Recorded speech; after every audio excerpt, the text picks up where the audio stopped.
The following is a Broken Bones production. So this is a collection of photos I took at Hive Jiu-Jitsu, previously located in West Didsbury in Manchester, England. The head coach is Simon Price.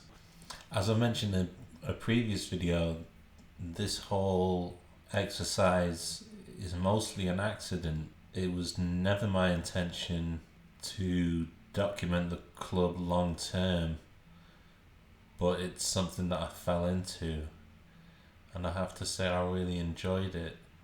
The experience of having trained with the team and then documenting the club as an insider rather than an outsider was extremely satisfying. And I'd sparred and trained with many of the people pictured. The thing that I reflect on most watching these pictures back is what an excellent teacher Simon is, and also the support that he gives. The thing that I wanted to document was the environment that Simon creates through his teaching. One thing I discovered and realized is how visually analytical Simon is as a coach, as well as seeing how well you're executing the techniques he's instructed. He also studies your body language and tries to get a sense of how emotionally comfortable you are. The main difference between grappling arts and striking arts is when they say full contact, it really is full contact. You're not just making contact with a punch or a kick.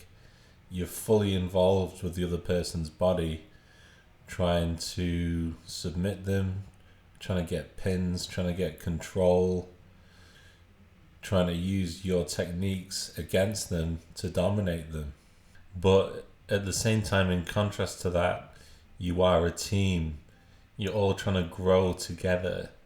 You're all trying to get fitter, but also you're trying to discover, you're trying to unravel this mystery of what jiu-jitsu is and what your identity is as a practitioner. And the kind of the more mystical side of it is how gradually over time it takes less conscious effort to do certain things, say to overcome the pain and the tiredness, and just focus on sensing what your opponent is trying to do, or trying to overcome whatever mental difficulties you might be having in the outside world, and just trying to break through a certain threshold whereby you can sort of overcome anything practically. And that's really where the coaching kind of comes back in, because the amount of physical and mental pressure sparring can put you under can be extremely overwhelming, and it can reveal strengths and weaknesses that you didn't know you have, and that you might not have developed without engaging in full contact fighting. That's not to say that you're out there to hurt your teammates.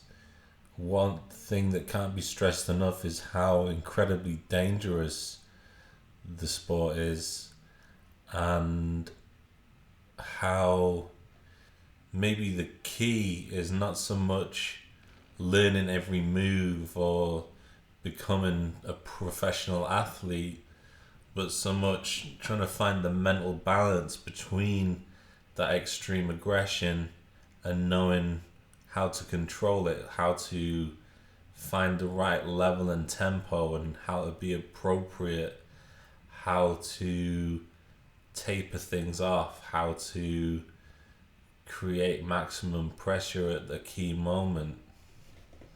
Because what that's going to teach you is when you're in a real self-defense scenario, when your life really is under threat, you're going to know how to control yourself. You're going to know, rather than going directly to your fear response, to a flight response, to a fight response, you kind of are able to get into a different place where you're more likely to try and find some sort of resolution, knowing that if things do escalate, you have a fairly good chance of defending yourself.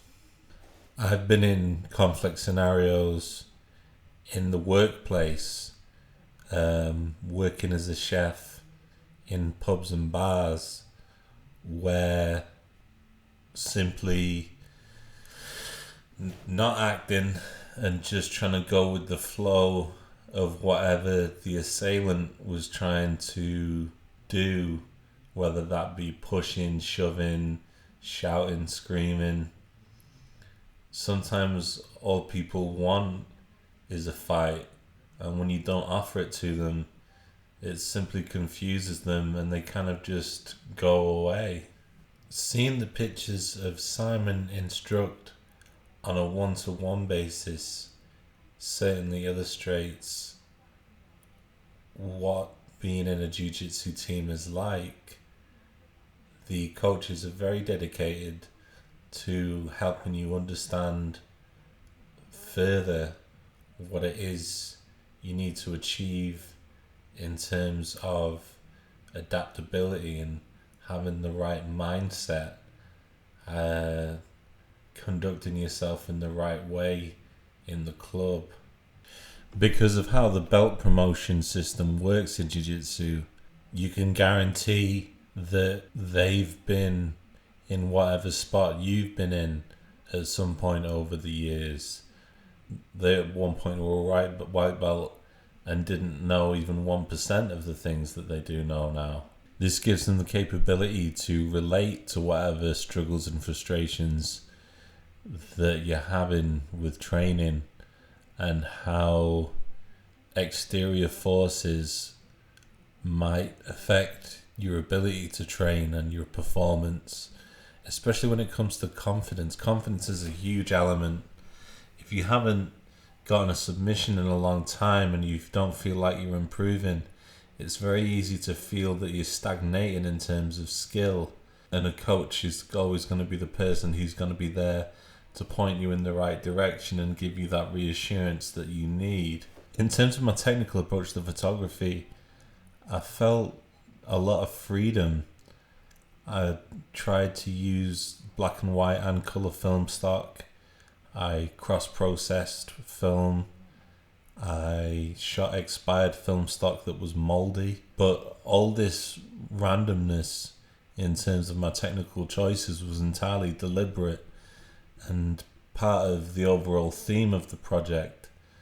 Simon is quite a passionate hip-hop connoisseur, and I thought it was appropriate to correspond hip-hop music, jiu-jitsu, and the concept of graffiti, the idea of doing something that's kind of really messy but at the same time really illustrates something about what it is that's going on in the image, or alternatively has a certain graphic effect simply for the sake of being artistic, not to send any particular message about the sport, but just to do it, just to experiment and have fun and try different things and do something that isn't clean, that isn't digital, do something that just reflects my resources